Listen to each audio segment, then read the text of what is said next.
আসসালামু আলাইকুম বন্ধুরা, আপনাদের জন্য আজকে আমার চ্যানেলে নতুন একটা ভিডিও নিয়ে আসছি। আজকে আমি রান্না করব গরুর মাংস। মাংসগুলো ছোট করে কেটে নিব।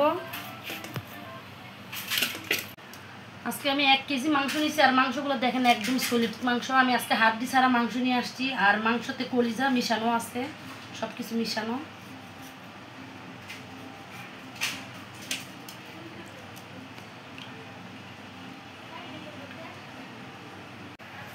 একে একে করে আমার সব মাংস কাটা শেষ হয়ে গেল। এখন মাংসগুলো ধুয়ে নিব। এখন মাংসগুলো আমি আর 2টা ধোয়া দিয়ে নিচ্ছি। এই নিয়ে 3টা ধোয়াই। দেখেন মাংসগুলো একদম ফ্রেশ, এক কিছু হাড্ডি নেই নাই, একদম ফ্রেশ মাংস, কলিজা সব মিশানো আছে। এখন মাংসগুলো পাতিলে নিয়ে নিব। আমি আজকে একদম সলিড মাংস নিচ্ছি। মাংসটা আমি ধুয়ে রেডি করে রাখছি। এখন আমি আদা রসুনটা রেডি করে নিব। পেস্ট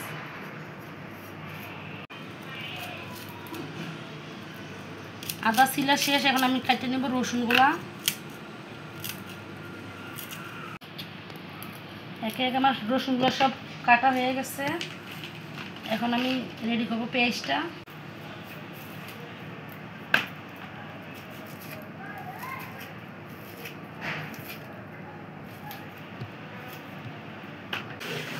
আদা রসুন সব কাটা শেষ। এখন আমি প্রথমে জিরাটা বাইটে নিব।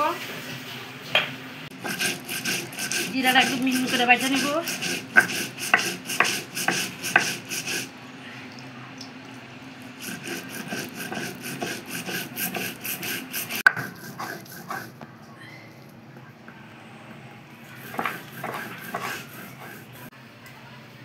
আমার জিরার বাটা শেষ।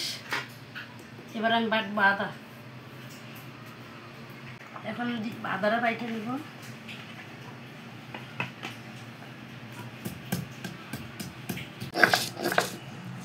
রসুনগুলো আমি মিহি করে বেটে নিব।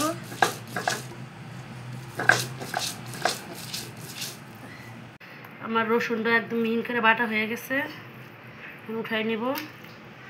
আমার আদা রসুন জিরা বাটা শেষ। এখন আমি পেঁয়াজগুলো কুচাই নিব।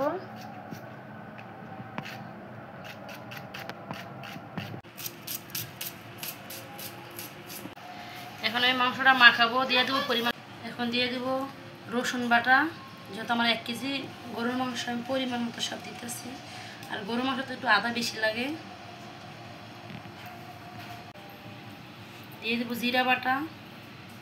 দিয়ে দিলাম স্বাদ মতো লবণ, পরিমাণ মতো হলুদ, মরিচটা একটু বেশি দেবো। আর গরুর মাংস এমনিতে একটু ঝাল ঝাল খেতে ভালো লাগে। এখানে দিছি 5টা এলাচ আর 5টা দারচিনি, 2টা তেজপাতা, আর দিয়ে দিলাম কটা লং। দিয়ে দিব সয়াবিন তেল। এখন মাংস আমি হাত দিয়ে ভালোভাবে মাখিয়ে নিব। মাংসটা মাখানো শেষ হয়ে গেলে মাংসটা রেস্টে রেখে আমি কয়েকটা আলু কেটে নেব।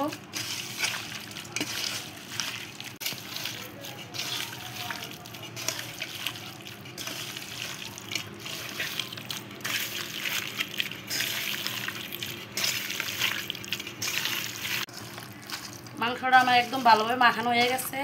মাংস যত ভালোভাবে মাখামো ততই মাংসর স্বাদ। মাংসটা আমার একদম মাখানো হয়ে গেছে। আমি হাতটা ধুয়ে একটু পানি দিয়ে দেবো এখানে।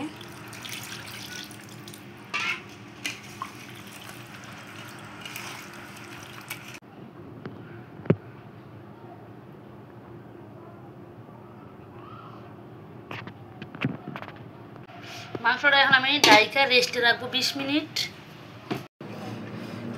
মাংসর চুলাটা আমি এখন জ্বালাই দিচ্ছি, আর মাংসটা 20 মিনিট রেস্টে রাখছিলাম।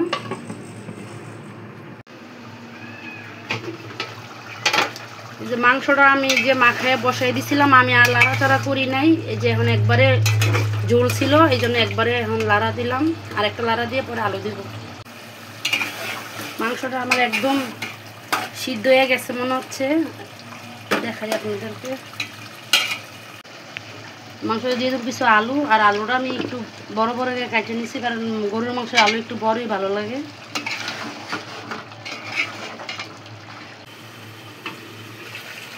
মাংসটা এখন আমি মাংসটা যে আমি হাত দিয়ে পানিছি, এই পানিতেই আমি আলু দিচ্ছি। এখন আমি একটু হালকা পানি দিব, পানি দিয়ে ভালো করে মাংসটা আলুটা সিদ্ধ করব।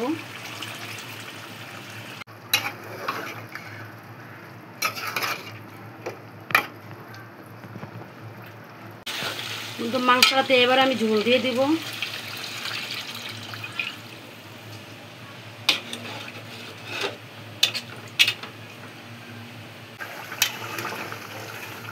মাংসটা আমার বলক এসে পড়ছে, ঝোলটা আর একটু শুকাইব আমি। এখন মাংসটা আমি দিয়ে দিব কিছু আস্তা কাঁচামরিচ, আর মরিচের আগাগুলো আমি এভাবে ছোটো ছোটো করে ভাঙিয়ে নিচ্ছি, যেহেতু আপনার গ্রানটা আসে, মরিচের ভিতরে একটু ফ্লেভারটা আসে।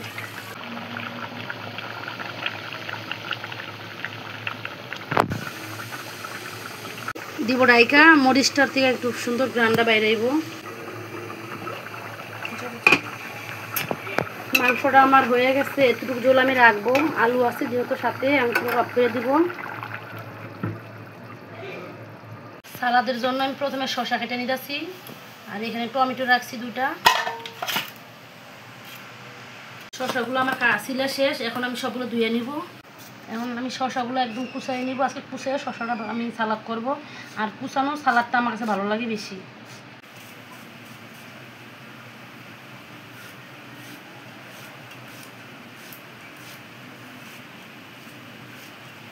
শসা কাটা শেষ, এখন আমি একে একে কেটে নেব টমেটোগুলো।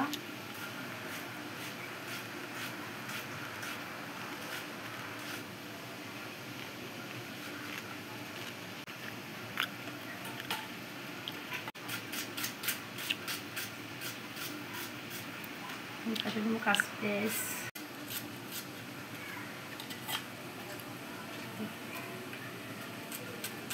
মরিচ বেশি দিব না, 2টা মরিচ দিব, আর আমার বাচ্চা আবার শসা খাইতে পারবে না চাল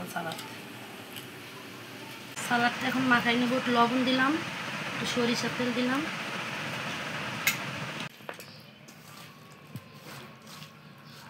তো বন্ধুরা, সালাদটা এখন আমার রেডি, আর মাংসটা পুরোপুরি রেডি। চাইলে বাড়িতেও আপনারা ঝটপট বানিয়ে ফেলতে পারেন। তো আজকের ভিডিওটা এই পর্যন্তই, আবার দেখা হবে পরবর্তী ভিডিওতে। ততক্ষণ আপনারা ভালো থাকেন। আল্লাহ হাফেজ।